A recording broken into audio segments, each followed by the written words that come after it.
Donc, je vois la stratégie comme une question de priorité, c'est la priorisation des ressources. Tu as des options illimitées, mais des ressources limitées, le temps, l'argent, les personnes, etc. La façon dont tu choisis d'allouer ces ressources face aux options infinies, c'est ta stratégie. C'est la manière dont tu priorises. Quand tu as un objectif clair pour une entreprise claire, avec un client clair, la priorisation devient en fait assez simple. Beaucoup de gens cherchent des insights uniques, alors qu'en réalité, ils n'ont même pas d'objectif défini. As-tu clairement identifié le problème que tu essaies de résoudre? La plupart des gens ne l'ont pas fait, et c'est généralement la première question que je pose à quelqu'un qui me dit « Je suis bloqué dans mon business ». Je lui demande alors « Quel est ton objectif ?» Ensuite, ils me répondent à quelque chose, et je leur demande « Quel problème essaies-tu de résoudre en ce moment ?» Si tu ne peux pas énoncer clairement l'état actuel, l'état désiré et l'obstacle, alors tu cours dans tous les sens comme un poulet sans tête. Tu feras beaucoup de travail, mais tu n'avanceras pas. Mo Roman m'a dit une chose que j'ai toujours gardée en tête. Le meilleur talent que tu auras, tu ne l'as même pas encore embauché. Ton meilleur talent est dans le futur. Alors, faisons une expérience mentale. Tout le monde qui écoute ça a au moins un coéquipier qui est une véritable perle rare. Du moins, j'espère. Si ce n'est pas le cas, désolé pour toi. Mais normalement, au moins une personne dans ton équipe est vraiment excellente. Si tu avais 10 personnes comme elle, pourrais-tu gagner beaucoup plus d'argent? La réponse est presque toujours un oui catégorique. Alors, la question suivante est, pourquoi toute ton attention ne se porte-t-elle pas sur le fait d'obtenir plus de ces personnes? Si tu écoutes Steve Jobs, Jeff Bezos, Bill Gates, Elon Musk, Zuckerberg, ils parlent tous du talent. Et au début de mon parcours entrepreneurial, je pensais qu'ils essayèrent de cacher les vrais secrets. Mais en réalité, ils parlaient juste de ce sur quoi ils se concentraient à ce moment-là. Et plus j'avance dans le business, plus je me rends compte que je me soucie davantage du qui plutôt que du quoi ou du comment. Parce que si tu as vraiment la bonne personne, tu es littéralement à une embauche d'une personne 100 fois plus intelligente que toi, qui a déjà fait ça bien plus longtemps que toi, et qui peut t'aider à développer ton entreprise. Un des signes révélateurs que tu as de mauvaises personnes dans ton équipe ou que tes standards sont trop bas, c'est que tu dois instaurer des règles stupides. Et je parle d'expérience. Ce n'est pas une leçon de morale, c'est quelque chose que j'ai réalisé après coup. Si tu dois dire à quelqu'un « tu dois arriver à l'heure », ne bois pas d'alcool pendant le travail. Tu ne peux pas regarder Netflix pendant que tu es en appel avec un client. Ce n'est pas normal.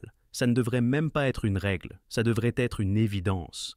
Mais le fait que tu doives mettre en place ces règles signifie que tes standards sont trop bas et que tu embauches des personnes incompétentes. Chaque personne que tu embauches devrait élever le niveau moyen de l'équipe dans laquelle elle rejoint.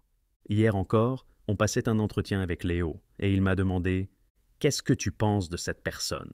J'ai répondu « Est-ce qu'elle élève le niveau de l'équipe ?»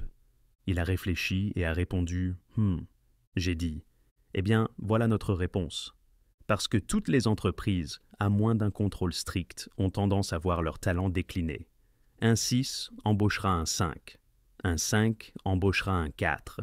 Un 4 embauchera un 3. Les gens embauchent souvent des personnes moins compétentes qu'eux, car ils ne veulent pas se sentir menacés. Mais l'inverse est aussi vrai.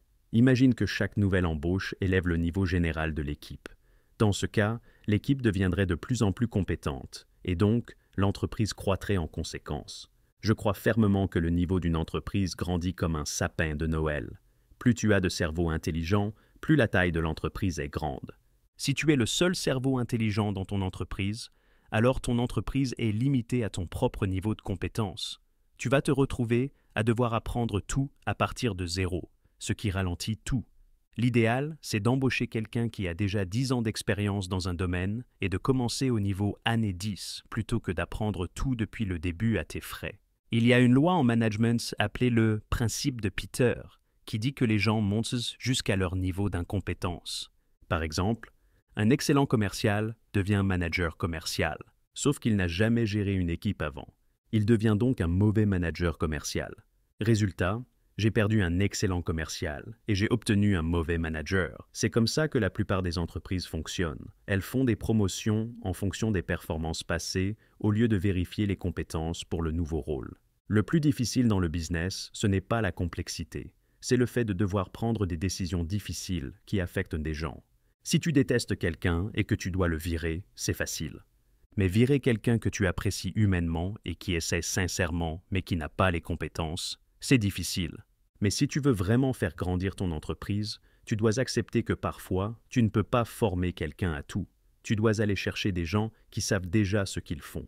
C'est pourquoi nous investissons énormément dans le recrutement de talents. Sur LinkedIn, on envoie des messages du type « Tu as géré les pubs pour une entreprise de 200 millions de dollars?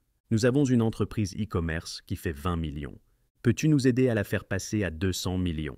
Mais ce genre de talent ne viendra pas travailler pour 100 000 dollars par an. Les petits entrepreneurs pleurnichent sur le fait que les employés demandent trop d'argent. Mais il y a un marché.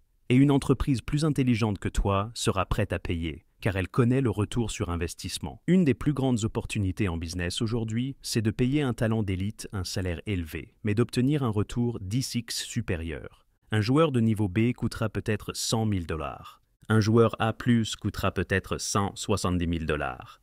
Mais un joueur A+, peut produire 5 à 10 fois plus qu'un joueur B.